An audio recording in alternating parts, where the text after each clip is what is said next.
আজকে আমিও রাখি দুজনে মিলে চলে গেলাম সুন্দরবন থেকে যে গাছগুলো এনেছিলাম ওইগুলো লাগানোর জন্য। এনেছিলাম একটা হলো কাঁকড়া গাছ আর একটা এই যে সুন্দরী গাছ।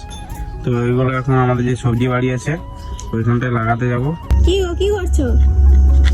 এই তো সুন্দরবন থেকে যে গাছগুলো আনছিলি ওগুলো লাগাবো, এই যে সুন্দরী গাছ আর কাঁকড়া গাছ।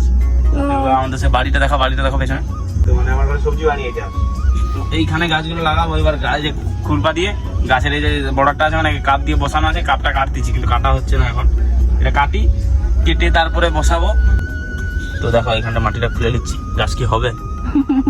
তুমি জানো, তোমার গাছ জানে। অবশ্যই হবে, চেষ্টা করে রাখছি। খুবই মানে ভালোবাসার সাথে গাছটা লাগাচ্ছি, নিশ্চয়ই হবে। ট্রেনে একজন কি জিজ্ঞেস করছিল?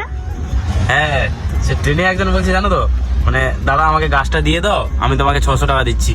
বাট আমি তো 10 টাকা দিয়ে আনছি ওইখান থেকে, ওইখানে 10 টাকা করে নিচে। ব্যাপারটা কি, আমি তো মানে খুবই একটা পছন্দ করে আনছি, এই জন্য 600 টাকাটা আমার কাছে ব্যাপার না। মানে আমি তাও ওই দুটো গাছ আনছিলাম, তো দুটোই আমি নিয়ে চলে এসেছি। ও দাদাকে দিতে পারলাম না, দাদাকে বলছিলাম যে আমার কাছে আরেকটা তাহলে দিয়ে দিতাম, বাট আমি দুটাই আনছি তাই জন্য। একটা সুন্দরী গাছ আর একটা কাঁকড়া গাছ। হ্যাঁ,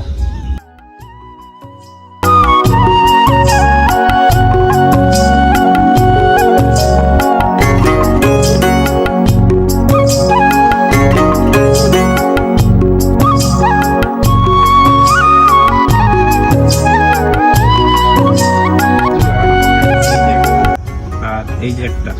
তো হালকা করে একটু জল দিয়ে দেবো এইগুলো গাছের গোড়াতে, যাতে গাছগুলো বেঁচে যায়। আশা করছি গাছগুলো বেঁচে যায়, যাতে জল দিয়ে দিই একটু।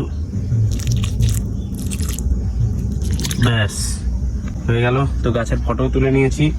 এবার পরবর্তীতে গাছগুলো বড় হয় নাকি তখন বোঝা যাবে, ফটো আর সামনে এসে দেখলে। চলো যাওয়া যাক। তো চলো যাওয়া যাক নাকি?